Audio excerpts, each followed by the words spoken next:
বাণিজ্য যুদ্ধের যেই শঙ্কা সেটি বলা যেতে পারে এরই মধ্যে শুরু হয়ে গেছে। আজকে আমেরিকার যে আমরা দেখতে পাচ্ছি শেয়ার বাজারে একটি ধস নেমেছে। ডোনাল্ড ট্রাম্প যখন নির্বাচনে এসেছিলেন তার নির্বাচনী প্রতিশ্রুতির মধ্যে কিন্তু একটা ছিল যে তিনি দেশের মানুষকে অর্থনৈতিক স্বস্তির মধ্যে রাখবেন, আমেরিকার জনগণকে অর্থনৈতিক স্বস্তির মধ্যে রাখবেন।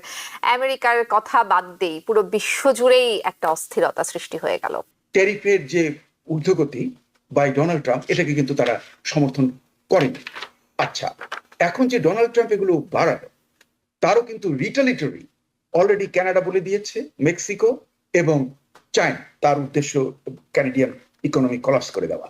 যদি ক্যানাডিয়ান ইকোনমি কলাপস হয়ে যায়, তারপরে হয়তো সে who knows, Canada might turn into the 51st state of USA. Unfortunate একটা বিষয় হলো যে কানাডা তার নিকটতম বিজনেস পার্টনার এবং মেক্সিকো, এদের সবাইকে সে বলছে 25% ট্যারিফ ইম্পোজ করে দেবো, বোঝাচ্ছে। এর পিছনে কোনো রিসার্চ নেই, এর কোনো ডেটা নেই, এর কোনো স্টাডি নেই। এই কানাডাকে একটু ঘায়ল করে দেব, এই 51তম প্রদেশ বানাবো। বাণিজ্য যুদ্ধের যেই শঙ্কা সেটি বলা যেতে পারে এরই মধ্যে শুরু হয়ে গেছে। আজকে আমেরিকার যে আমরা দেখতে পাচ্ছি শেয়ার বাজারে একটি ধস নেমেছে। এশিয়ার শেয়ার বাজারগুলোতে একই রকমের ধারা দেখা যাচ্ছে। ইন্ডাস্ট্রিগুলোর ওপর বিলিয়ন বিলিয়ন ডলারের চাপ সৃষ্টি হবে, চাকরি হারাতে পারেন অনেকে। নিত্য প্রয়োজনীয় পণ্যের দাম অনেকাংশে বেড়ে গেছে এবং সামনের দিনগুলোতে অর্থাৎ খুব দ্রুত আরো কিছু দাম বাড়বে। দেশের বাজারে খেলনার দাম বেড়ে গেছে। দেশের বাজারে 80% খেলনা আমরা আমদানি করি চায়না থেকে, খেলনার দাম বেড়ে গেছে, সামনের দিনগুলোতে আরো বাড়বে। ডোনাল্ড ট্রাম্প যখন নির্বাচনে এসেছিলেন তার নির্বাচনী প্রতিশ্রুতির মধ্যে কিন্তু একটা ছিল যে তিনি দেশের মানুষকে অর্থনৈতিক স্বস্তির মধ্যে রাখবেন, আমেরিকার জনগণকে অর্থনৈতিক স্বস্তির মধ্যে রাখবেন। আমেরিকার কথা বাদ দেই, পুরো বিশ্ব জুড়েই একটা অস্থিরতা সৃষ্টি হয়ে গেল। আপনার পর্যালোচনা শুনি। এখানে আমি দুটো জিনিস উল্লেখ করব, তারপরে আমি সেই কনটেক্সটে আপনার প্রশ্নের উত্তর দেব। অতীতে কি এরকম হয়েছিল? হ্যাঁ, হয়েছিল অনেকবার। তবে দুটো ইনসিডেন্টকে আমি আপনাদের সামনে তুলে ধরবো। একটা ছিল আমরা বলি জার্মান পোলিশ কাস্টম ওয়ার। এটা 1920s and 1930s এটা হয়েছিল। এটা জার্মানি করেছিল পোল্যান্ডের উপরে, কারণ পোল্যান্ডের কাছ থেকে কিছু সে ল্যান্ড কনসেশন পাওয়ার চেষ্টা করছিল। এরই ফলশ্রুতিতে দেখা গেল যে আলটিমেটলি এদের মধ্যে ঝগড়া হলো। একসময় এটা উইথড্র করলো, কিন্তু ultimately it led to the second world war. এটা কিন্তু অনেক অ্যানালিস্ট বলছেন যে এই কাস্টম ওয়ারটা between Germany and Poland ignited the passion in the both sides of the border. তারপরে জার্মানি যখন পোল্যান্ড আক্রমণ করেছে, তখন আবার ইংল্যান্ড ফ্রান্স জার্মানির বিরুদ্ধে যুদ্ধ ঘোষণা করেছে, এবং আবার তুরস্ক এবং অন্যান্য অস্ট্রিয়া তারা ইংল্যান্ড ফ্রান্সের এগেনস্টে যুদ্ধ ঘোষণা করেছে, রাশিয়া জার্মানির এগেনস্টে। এই তো শুরু হয়ে গেল সেকেন্ড ওয়ার্ল্ড ওয়ার। আচ্ছা, আর একটা ইনসিডেন্ট আমি বলবো যে এই মানে যে এই যে ট্যারিফ বাড়াবার জন্য, আগেরটা বললাম যেটা জার্মান পোল্যান্ডের ব্যাপার। এরপরে একটা আমরা দেখি আর একটা ব্যাপার এর একটু আগে, 1922-তে এটা president Warren herding of America, উনি করলেন কি, মানে ট্যারিফ বাড়িয়ে দিলেন টু 38%। এর রিটার্নে অন্যান্য দেশগুলো রিয়াক্ট করলো। ফ্রান্স বাড়ালো 45% to 100% on automobiles from America. Spain বাড়ালো 40%, মানে আমেরিকার সমস্ত গুডসের উপরে। জার্মানি আর ইটালি ওরাও বাড়িয়ে দিল অন হুইট। এ নিয়ে যে গোলমাল হলো, এই গোলমালে অনেক অ্যানালিস্ট বলছে যে এরই আলটিমেট রেজাল্ট হলো গ্রেট ডিপ্রেশন। তাহলে আমি দুটো এক্সাম্পল দিলাম। ইতিহাসে এরকম অনেক ঘটনা ঘটেছে, কিন্তু দুটো এক্সাম্পল আমি দিলাম যেখানে এক সময় হয়ে গেল আপনার মানে যুদ্ধ, বিশ্বযুদ্ধ, আর একটা হয়ে গেল গ্রেট ডিপ্রেশন। দুটোই কিন্তু খুব একটা ভালো ব্যাপার নয়। এ ব্যাপারে আমি উল্লেখ করব যে ওয়াল স্ট্রিট জার্নাল, যেটা খুব কনজারভেটিভ এবং খুব ট্রেড ফ্রেন্ডলি, ইন্ডাস্ট্রি ফ্রেন্ডলি, ধনীদের ফ্রেন্ডলি, সেই ওয়াল স্ট্রিট জার্নাল কিন্তু এই যে ট্যারিফের যে ঊর্ধ্বগতি বাই ডোনাল্ড ট্রাম্প, এটাকে কিন্তু তারা সমর্থন করেনি। আচ্ছা, এখন যে ডোনাল্ড ট্রাম্প এগুলো বাড়ালো, তারও কিন্তু রিটালিটরি অলরেডি কানাডা বলে দিয়েছে, মেক্সিকো এবং চায়না। তাহলে শেষ কোথায়? অলরেডি ডোনাল্ড ট্রাম্প বলেছে সে আরো বাড়িয়ে দেবে, এরা যদি বাড়াবার চেষ্টা করে সে আরো বাড়াবে, তাহলে তো ওরাও বাড়বে। Where is the end?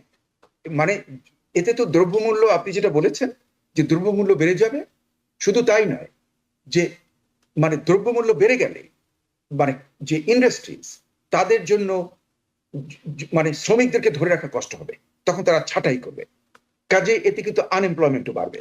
কাজে আমি মনে করি যে এই ট্রেড ওয়ারে এর রেজাল্ট যে কি হবে এটা কিন্তু বলা যাচ্ছে না।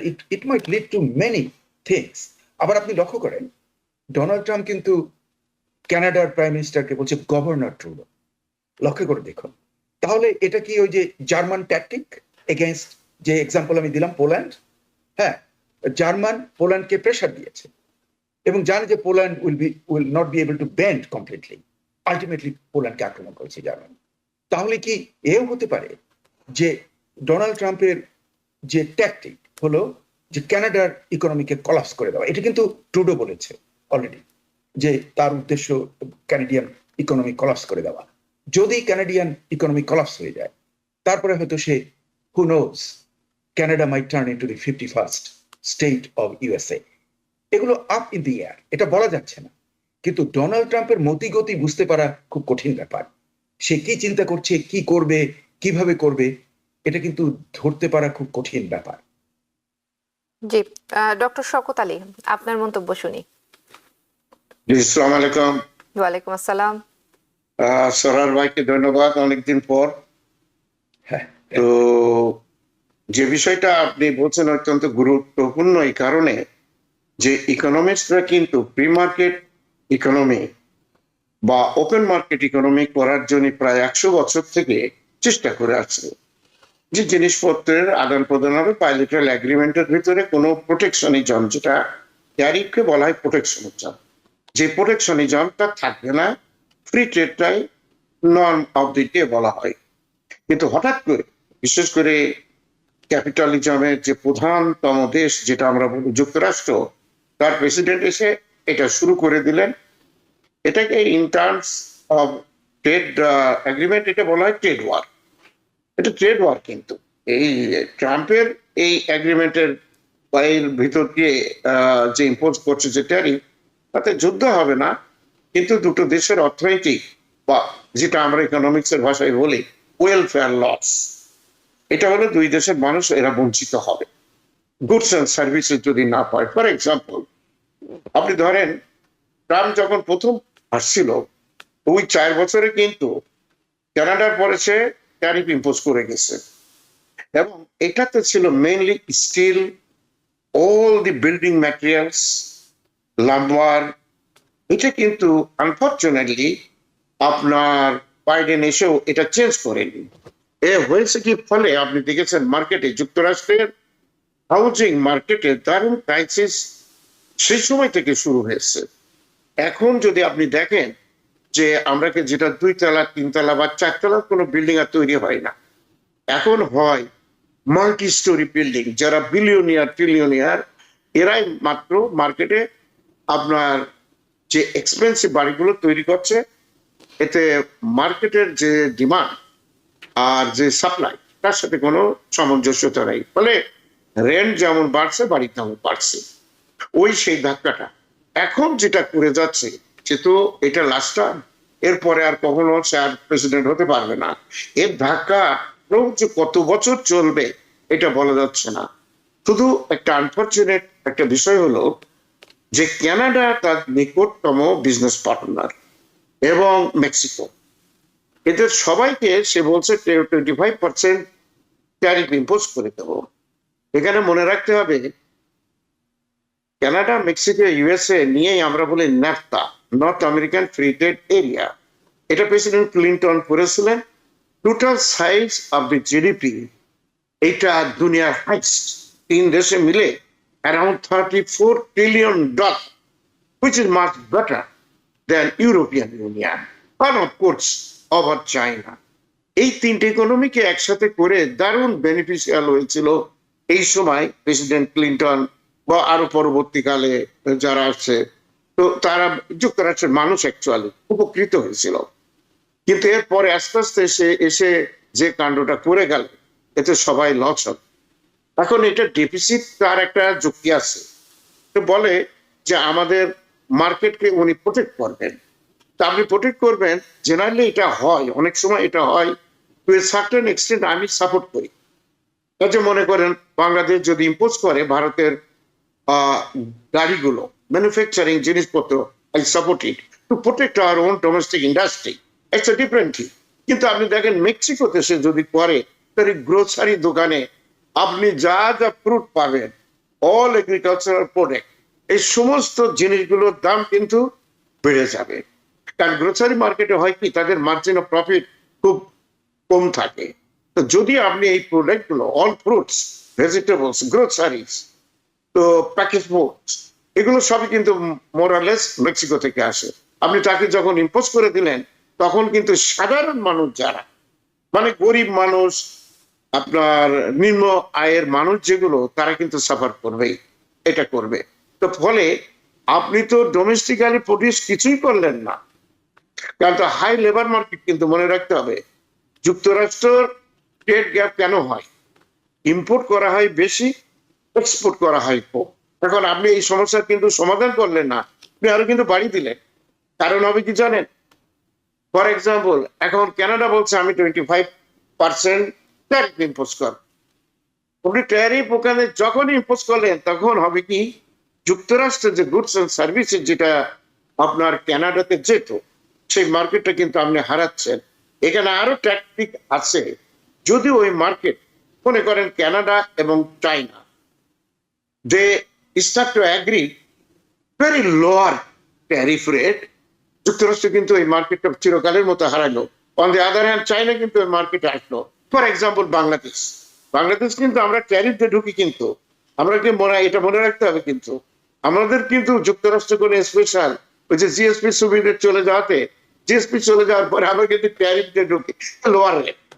এখন বাংলাদেশ যদি ইচ্ছা করে, তাহলে কানাডিয়ান মার্কেটটাকে তারা নিতে পারে।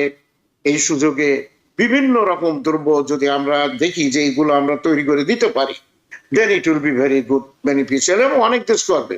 রিসেন্টলি ইন্ডিয়া, যখনই আপনার ট্রাম্পের সাথে কথা হয়ে দেখা গেল যে যুক্তরাষ্ট্র পূর্ণ রকম মোদিকে মার্কেট ছাড় দেবে না, আনটিল আনলেস ইন্ডিয়া ওপেন আপনার goods and services and exportable items এর জন্য, ইন্ডিয়া যতক্ষণ পর্যন্ত তার মার্কেটকে না খুলে দেবে, ততক্ষণ পর্যন্ত তার ট্যারিফ ওই 10% তো ওভারঅল হয়ে গেছে অলরেডি, তার উপরে হয়তো 15-25% তার উপরও দেবে।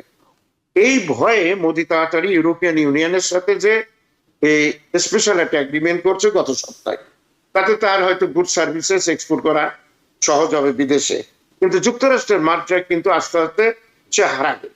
এখন যদি অন্য কোনো দেশ এই গ্যাপ পূরণে আসে, এবং যুক্তরাষ্ট্র যদি সেই সব দেশের সাথে বিভিন্ন রকম ট্রেড আপনার বার্গেন দেয়, সুবিধে দেয়, তাহলে কিন্তু আস্তে আস্তে মার্কেট গুলো হয় কি, হারিয়ে যায়। একবার হারিয়ে গেলে এই মার্কেট উদ্ধার করা কঠিন।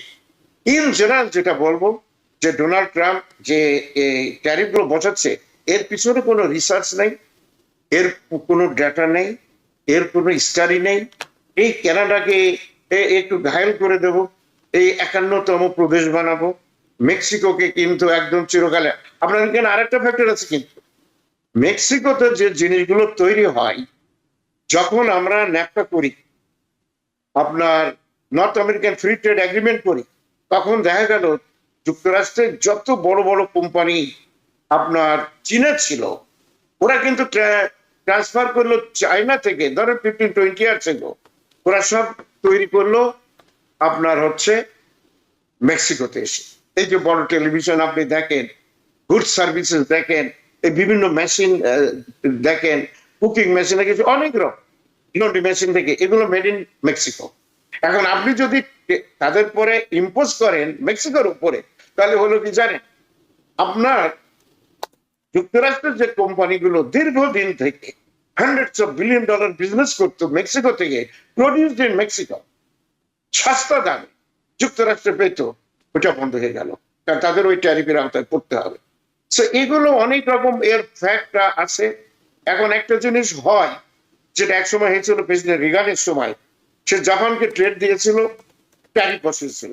তো জাপান করলো কি, এখন দেখেন এই যে Honda car, Toyota car made in USA, ওরা ট্রান্সফার করলো সব, ওরা ওখান থেকে ট্রান্সফার করলো। তবে ওরা খুব জাপান খুব স্মার্ট, তারা পলিসি নিল। ওরা বললো লোয়ার লেভেল লেবারার গুলো আমরা যুক্তরাষ্ট্র থেকে নেব, আর হাইটেক ইঞ্জিনিয়ারিং এগুলো আমরা নেব জাপান থেকে।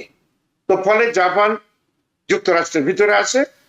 আমেরিকার উপকার হলো এইটা যে সস্তা কার পেয়ে গেল, আর ওই লোয়ার লেভেল কিছু আপনার এই লেবারটা পেয়ে গেল। এই সমস্ত কিছু উপকারটা হলো, নাথিং মোর দ্যান দ্যাট। এই আর কি। নিউ ইয়র্ক থেকে সম্প্রচারিত TVN 24 টেলিভিশন বিশ্বজুড়ে বাঙালির কণ্ঠস্বর।